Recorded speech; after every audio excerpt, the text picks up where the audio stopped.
জমির মাঝখানে বসানো হয়েছে সোলার প্যানেল। সৌর বিদ্যুতের মাধ্যমে সরাসরি মোটরের সাহায্যে গভীর নলকূপ থেকে উঠছে পানি।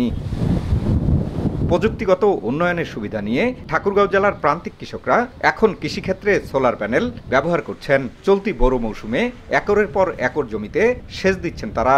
এতে ভোগান্তির পাশাপাশি যেমনিভাবে খরচ কমেছে, একইভাবে কম কার্বন নির্গত হওয়ায় রক্ষা পাচ্ছে পরিবেশ। চাষিরা জানান, ডিজেল চালিত সেচ পাম্পে খরচ বেশি হওয়ায় টাকার অভাবে অনেক সময় সেচ বন্ধ রাখতে হয়। এছাড়াও বিদ্যুৎ চালিত পাম্পেও পড়তে হয় লোডশেডিং ঝামেলায়। 1 বিঘা জমিতে ডিজেল ও বিদ্যুৎ চালিত সেচ পাম্পে 4,000 টাকা খরচ হলেও সোলারে খরচ হচ্ছে 2,500 থেকে 3,000 টাকা। ডিপটি বললে মনে হয় যে পানি নিতে যাই, কারেন্ট থাকে না, কারেন্টের সমস্যা হয়। সেচ দিয়ে পানি দিলে আর সোলার দিয়ে পানি দিলে আমাদের 2500 টাকা বিঘা প্রতি খরচ হয়, আর সেলো দিয়ে পানি দিলে আমাদের 4,000 টাকা পর্যন্ত খরচ হয়। এটা সুবিধা পারে, সবসময় পানি পাওয়া যায় এবং কি বেশি বেশি পানি ওঠে, এই জন্য আমরা পানি কোনো দিতে সমস্যা থাকে না। কৃষকদের সৌরবিদ্যুতের সেচ পাম্পে আগ্রহী করতে প্রচারণা চালানো হচ্ছে বলে জানিয়েছে কৃষি বিভাগ।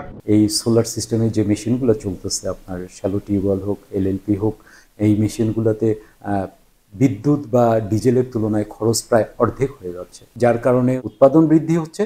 এতে লাভ হচ্ছে যে কৃষকের ফলনও বাড়তেছে, খরচও কমতেছে, কৃষক দুই দিক দিয়ে লাভবান হচ্ছে। কৃষি বিভাগের তথ্য বলছে, চলতি মৌসুমে জেলায় 62,250 হেক্টর জমিতে বোরো ধান আবাদের লক্ষ্যমাত্রা নির্ধারণ করা হয়েছে।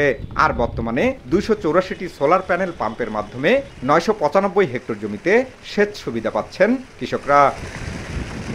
জিয়াউর রহমান বকুল, সময় সংবাদ, ঠাকুরগাঁও।